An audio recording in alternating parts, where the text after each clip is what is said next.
first marathon I ran that was official, that was a sanctioned race, I qualified for Boston. So I ran sub 3 hours, and I wanted to give you tips and specifics on how I did that, so maybe you can apply them so either you can qualify for Boston or you continue to get faster and fitter and enjoy running. Now, the sad thing about this, it ends, I think sad, at least for me, is I qualified for Boston, but because they had a record amount of people who registered, they dropped the time by 5 minutes. So I ran a 2:58:45, which qualifies because at my age you have to run sub 3, and then they changed it to 2:55 or 2:45:59, something like that. And so I didn't get to go, which is really unfortunate, and I'm shooting for a 2:45 this next summer. So I can qualify, and I'll get it at some point. It was just a little bit of a disappointment, but hey, we roll with the punches, and I have some things that help me run faster and get fit that I'm going to talk about now moving forward. So one of the things that I think is something I didn't realize I did but really helped is picking a good course for it. There are a lot of Boston qualifiers out there. There are some that are much faster than others, and so I ran the St. George Marathon. It's in October every year. It's a pretty popular race. I think 7,000 people or something like that ran it last year, or maybe that was also with the half, I'm not sure, but it was a lot of people on that course. And so that course is like pretty much downhill. Like there are a couple steep inclines, but it's nothing compared to how much elevation you drop. And so if your goal is to qualify or get a really good PR, I mean, pick whatever course you want, but definitely picking something that's easier to run or more attuned to your strengths helps.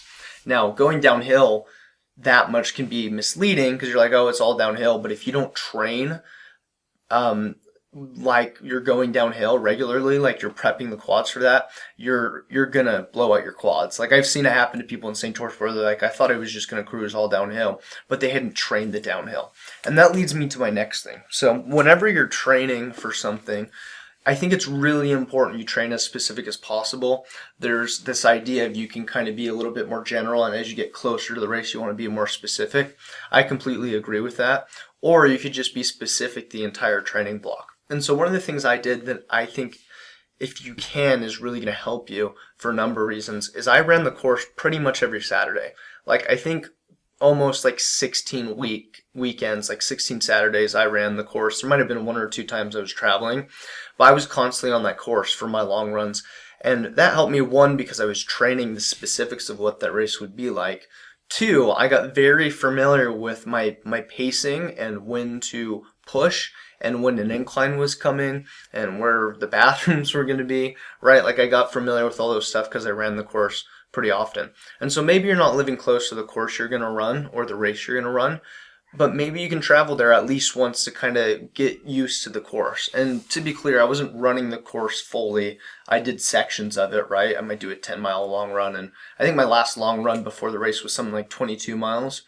So I never ran the full race. I didn't want to do too much because I'm preparing for the marathon. But that's going to help you with understanding specifics about it that can help you mentally. And you can be like, oh, this hill is only a little bit longer, or I know I can hit the downhill soon and I'm going to push it there. And that's pretty helpful mentally, in my opinion, as well as training the specifics of what that race is going to be. I got used to the downhill. I got really used to it because I was training the course every week. Now, let's talk about that long run, because I think this is something that can really help you as well. So we know you have to run, or hopefully you know, if you want to get faster, you have to run faster. And so there's two things I want to talk about here that are intertwined and really help with preparing for a race. And that is to do speed work. And I like 2 sessions a week. I think you can get by with one, especially if you're newer to running. That could be a lot for you. And so, I mean, you'll have to experiment and figure it out for yourself. But when it came to long runs, this is where I did a lot of my speed work. So I did speed work on Tuesdays. It was a shorter run. And then during my long runs, this is how I would structure that. And so I increased volume over time. But if, let's say I was running a 15-mile long run, I would do these like intervals, but not the short intervals like 200-meter intervals, but like several miles in a row. So for example, I had to run, like, I think it was 6:45. It's something like that. That is how fast you have to run to, I think it's 650 miles. you have to average for 26.2 to run sub 3. And so what I would do is I would warm up for about 5 miles of the 15-mile run, and then I would do something like a 3 by 2 by 1. And what that was is once I've warmed up, I would run 3 miles at my race pace, or as close to it as I could. I'd take a 1 mile rest or recovery, so I'm still running, but I'd slow down the pace like 8-9 minute miles, and then I would run a 2 miles at race pace, take another mile recovery, and then 1 mile at the race pace, and then whatever miles remaining I would just cool down. And sometimes honestly I just walk it just to cool down and get the mileage. But yeah, that's how I would do those things. And so one, if you're running on the course, you get familiar with what that tempo feels like at certain parts on the course. But if you're not doing that, you're still doing speed work and you're getting used to race pace, obviously. There's other like intervals and tempo workouts, but I think if you incorporate them into your long run, and I did this every week, I do think it was kind of a lot.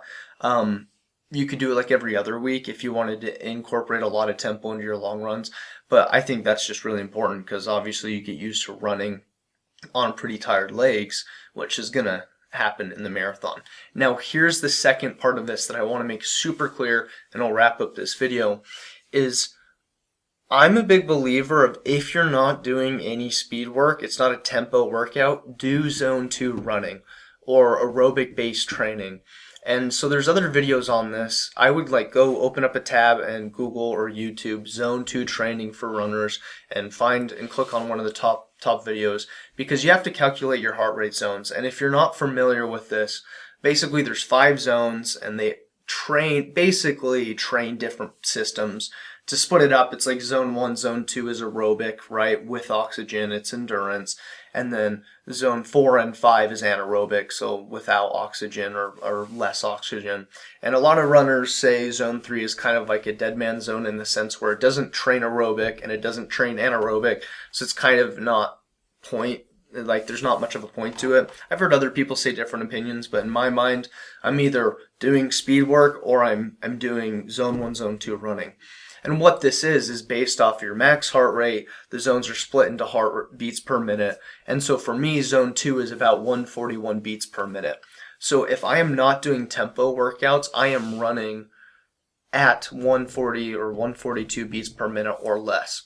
And why this is helpful is, one, this trains a base. So you get fitter, and as you get more practice with this, you get more efficient at a faster pace. So meaning, when I started this, I was doing 15-14 minute miles at 140 beats per minute. Now as I've trained, and when I'm in shape, it's obviously better, but now I'm running 10 9-minute miles at 140 beats per minute. And so when you think about that, I'm faster at the same heart rate, so I'm more efficient. And so if you don't train your base, it's hard to stack fitness on top of it. You can get faster, but it might be too much for you, or it could just, you cap out because your base isn't wide enough, or you don't have enough of a base. And so I think if you're not doing tempo workouts, just zone 2. And so figure out your zone 1, zone 2. And when you're doing tempo, I mean, I don't necessarily look at my heart rate while I'm running those. I'm just familiar with my effort. So I'm giving harder effort. It's harder to talk. I'm pushing the edge, right? And when I'm doing these zone 2 easy runs, I'll walk if I want to. Like if I don't care to like keep going, then or if I'm not trying to train pushing, then I'm just gonna take it easy. Like sometimes I'll walk a little bit. Sometimes I'll just, take my time or stop and look at something because I'm staying in my zone 1, zone 2, which is training that aerobic base. And this makes sure I have enough to put as far as effort and intensity. I have enough effort and intensity for those tempo workouts, whether it's an interval session or maybe faster miles during my long run. So I hope you got something out of this video. If you like running content, my name is Reese Jones. I'm ultimately trying to help people get fitter, but just enjoy running. Running's such a beautiful sport. It's changed my life. And if I can help people enjoy it more, that's enough for me. So if you like that kind of stuff, feel free to subscribe. If not, I still hope you got something out of this video that you can apply to your life. And I hope I get to see you in another video sometime soon. Peace.